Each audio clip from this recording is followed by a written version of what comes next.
Hola, bienvenidos al episodio 19 de esta serie de comentarios al Evangelio según San Marcos en el contexto del curso bíblico de la parroquia de Santísimo Redentor. Hoy vamos a comentar los versículos 1 al 26 del capítulo 11 del Evangelio según San Marcos y lo hemos titulado Entrada en Jerusalén. Iniciamos hoy una nueva etapa en nuestro recorrido por el Evangelio según San Marcos. Durante los últimos episodios hemos seguido el viaje de Jesús y sus discípulos desde Galilea hasta Jerusalén. Pues bien, hoy entramos en la ciudad santa. No se trata de un hombre cualquiera que entra en una ciudad cualquiera. Es el Mesías que entra, es decir, el ungido para ser el rey, que entra en la capital del reino.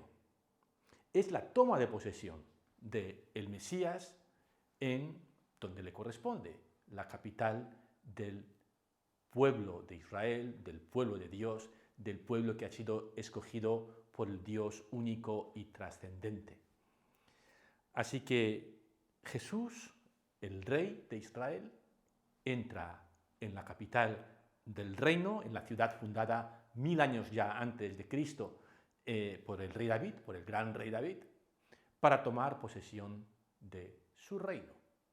Y Jesús prepara con cuidado este importantísimo día. Leo. Cuando se aproximaban a Jerusalén, estando ya al pie del Monte de los Olivos, cerca de Betfagé y de Betania, Jesús envió a 2 de sus discípulos, diciéndoles: «Id al pueblo que está enfrente, y al entrar encontraréis un asno atado que nadie ha montado todavía. Desatadlo y traedlo. Y si alguien os pregunta: ¿qué estáis haciendo?, responded: el Señor lo necesita y lo va a devolver enseguida». Ellos fueron y encontraron un asno atado cerca de una puerta en la calle y lo desataron. Algunos de los que estaban allí les preguntaron: «¿Qué hacéis? ¿Por qué desatáis ese asno?». Ellos respondieron como Jesús les había dicho, y nadie les molestó. Cuando uno se aproxima a Jerusalén desde el este, como lo hace Jesús, que llega de Jericó, unos pocos kilómetros antes de llegar a la ciudad, en la falda oriental del Monte de los Olivos se encuentra con estas poblaciones, con estas aldeas de Betania y Betfagé. Después de pasar por Betania, uno o sube el monte o lo rodea, y ya al otro lado, en la ladera occidental, se ve la ciudad santa de Jerusalén, entonces como ahora. Betania, este pueblo, va a servir a Jesús como base durante su estancia en Jerusalén, puesto que ninguna noche se va a quedar a dormir en la ciudad, sino que se va a retirar a este pueblecito, donde, según el Evangelio, según San Juan, vivían Marta, María y Lázaro, los 3 hermanos que eran amigos de Jesús, y Jesús se quedaba en su casa. Yo tuve la enorme suerte de vivir en Betania durante un semestre completo mientras estudiaban en el École Biblique de Jerusalén, y dormía ahí, y cada mañana, como hacía Jesús, pues iba a Jerusalén, a veces en transporte público y a veces, si tenía tiempo, caminando. Eran unos hora y cuarto más o menos de paseo agradable entre Betania y Jerusalén, rodeando el Monte de los Olivos. Y según rodeas el Monte de los Olivos, tenéis en imagen ahora la imagen del Monte de los Olivos desde Jerusalén, no desde Betania, que sería el otro lado, sino desde Jerusalén. Lo primero que ve, una vez que ha rodeado el monte, es esta imagen. Hoy, la mezquita de Al-Aqsa, la mezquita de la Roca, que se encuentra justo encima de las murallas, o detrás de las murallas de Jerusalén. Y esta otra imagen es la que verían los discípulos de Jesús. Este es un modelo del templo de Jerusalén, que estaba exactamente donde hoy está la mezquita. Tanto el edificio como la explanada que rodea la mezquita se corresponden con el templo y la explanada que rodeaba este templo de Jerusalén, dedicado a Yahvé en tiempos de Cristo. Pues bien,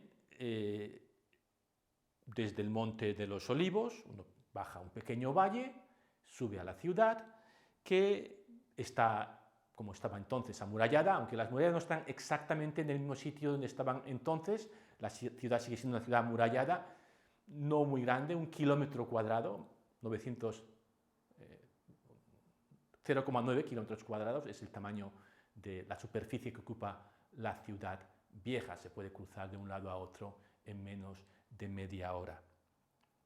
Pues bien, Jesús prepara su entrada en esta ciudad de Jerusalén. Y como hemos leído, casi toda la preparación consiste en encontrar un burro, en encontrar un asno. Los pasos que narra el evangelista parecen como un poco misteriosos, ¿no? Como si estuviese ejecutando un guión preconcebido, lo cual da como un empaque de que esto estaba previsto, de que esto era algo que tenía que suceder, de que esto es algo muy importante. Pero el resultado es conseguir que te presten un burro. ¿Y por qué? ¿Por qué este animal de humilde apariencia es tan importante? Pues justamente por su humilde apariencia. Sigamos leyendo. Entonces le llevaron el asno, pusieron sus mantos sobre él y Jesús se montó. Muchos extendían sus mantos sobre el camino, otros lo cubrían con ramas que cortaban en el campo. Los que iban delante y los que seguían a Jesús gritaban: «Hosanna, bendito el que viene en el nombre del Señor, bendito sea el reino que ya viene, el reino de nuestro padre David, hosanna en las alturas». Esta es lo que la Iglesia celebra el Domingo de Ramos. Jesús entra en la ciudad santa cabalgando un pollino y el pueblo le aclama.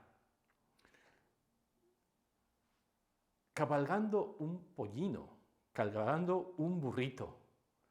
Esto es como si el rey de España, para acudir a su coronación, pues fuera pedaleando una bicicleta. Y además una bicicleta de segunda mano, ¿no? Jesús le prestan un burro para hacer esto. Lo propio de un rey sería entrar o en un bello corcel blanco o en un carruaje lujosamente decorado, pero no, Jesús entiende, la realiza a su modo.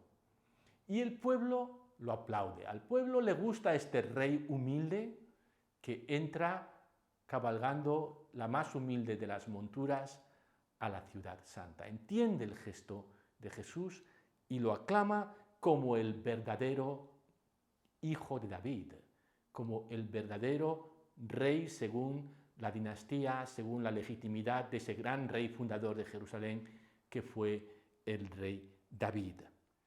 La idea de un rey manso, no violento, un rey justo y salvador, humilde, que llega montado sobre un asno, era una profecía de Zacarías, una de las visiones más radicales de este antiguo profeta.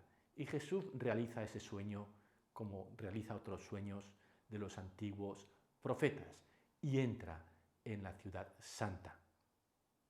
Es una cita que Marcos no hace de forma literal, pero que sí lo hará Mateo. Bien, el pueblo aclama el gesto de Jesús. Bendito el que viene en el nombre del Señor, hosanna. Esta es una cita del Salmo 118. Esta entrada de Jesús en Jerusalén es lo que la Iglesia celebra el Domingo de Ramos, porque sucedió un domingo. Pero claro, para nosotros el domingo es el final de la semana, día de descanso. Para los judíos es como un lunes. El día de descanso es el sábado, la semana termina el sábado, el domingo empezamos de nuevo. Es como para nosotros un lunes. Así que Jesús empieza con un domingo, es decir, con un lunes, esa semana crucial, de esta manera tan fuerte, ¿no? Entrando en la ciudad, cabalgando un pollino. Vamos a seguir leyendo. Jesús llegó a Jerusalén y fue al templo después de observarlo todo. Baf. Jesús llegó a Jerusalén y fue al templo. Después de observarlo todo, como ya era tarde, salió con los 12 hasta Betania. Al día siguiente, cuando salieron de Betania, Jesús sintió hambre. Al divisar de lejos una higuera cubierta de hojas, se acercó para ver si encontraba algún fruto, pero no había más que hojas, porque no era época de higos. Dirigiéndose a la higuera, le dijo: «Que nadie más coma de tus frutos». Y sus discípulos lo oyeron. Jesús no se queda a dormir en la ciudad, sino que se marcha otra vez a Betania, y a la mañana siguiente, es decir, lunes, lo que correspondería en la liturgia al lunes santo, sale hacia Jerusalén de nuevo y, según sale, se encuentra con esta higuera y le maldice, le dice: «No, que nadie más coma de tus frutos», ¿no? Lo cual es un poquito absurdo, ¿no? Pobre higuera, ¿qué había hecho la higuera para merecer este castigo, ¿no?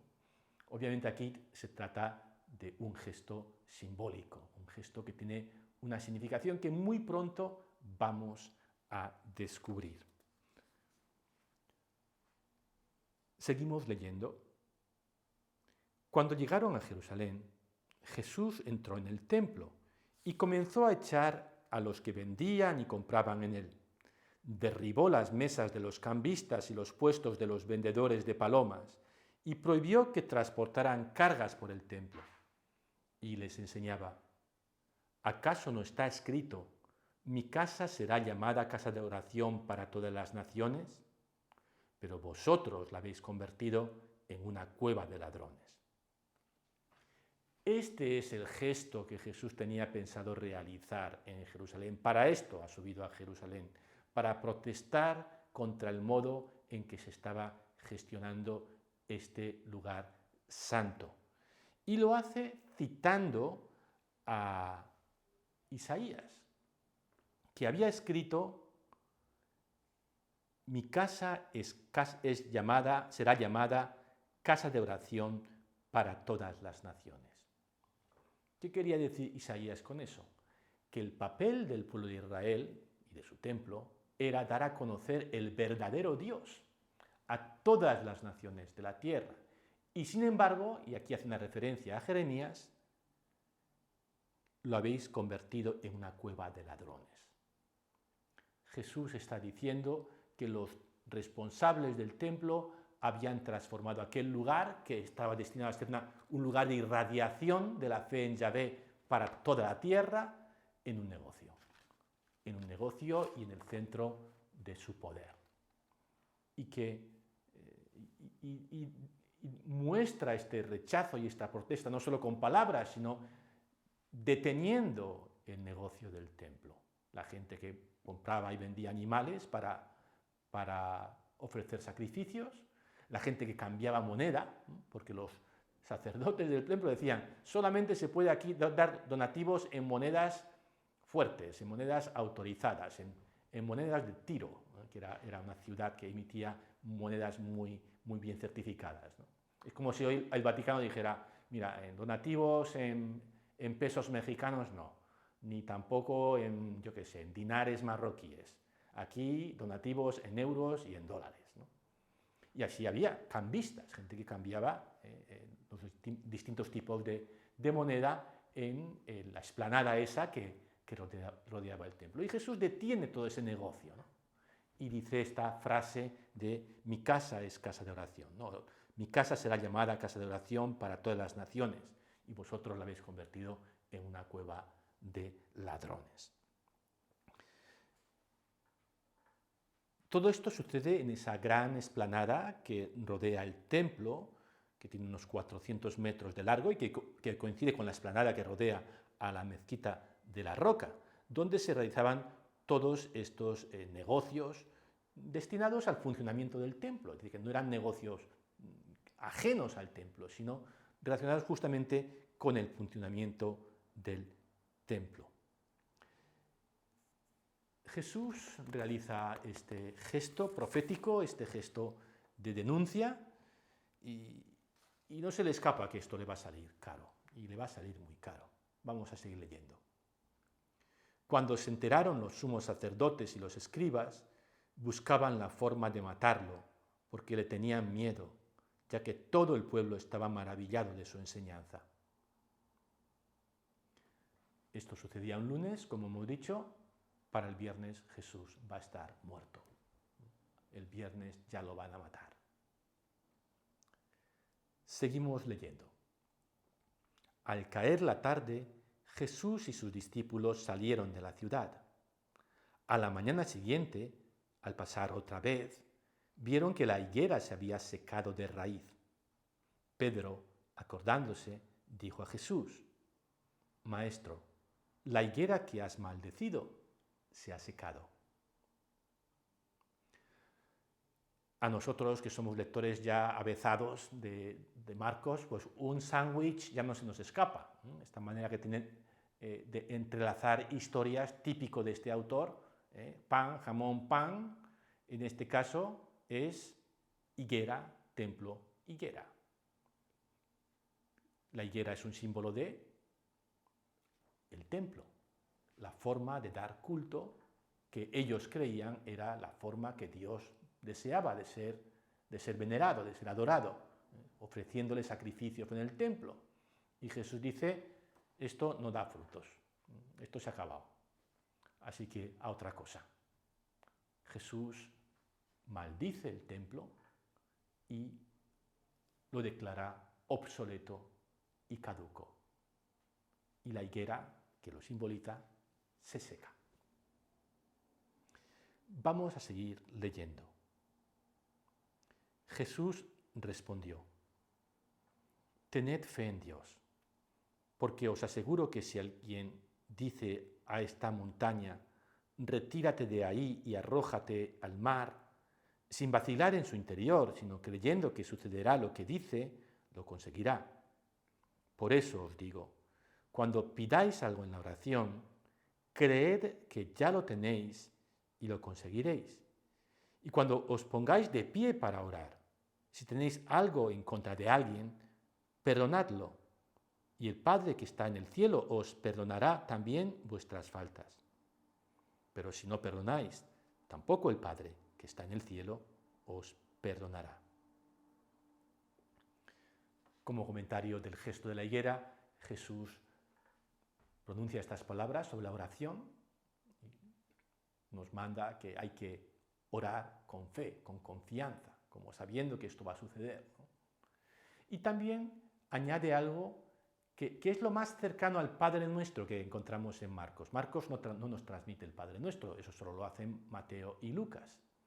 Ni Juan ni Marcos contienen esta importante oración, pero Marcos aquí hace una referencia, ¿no?, de Dios os perdonará si vosotros también perdonáis, ¿no?, que es lo que rezamos en el Padre Nuestro.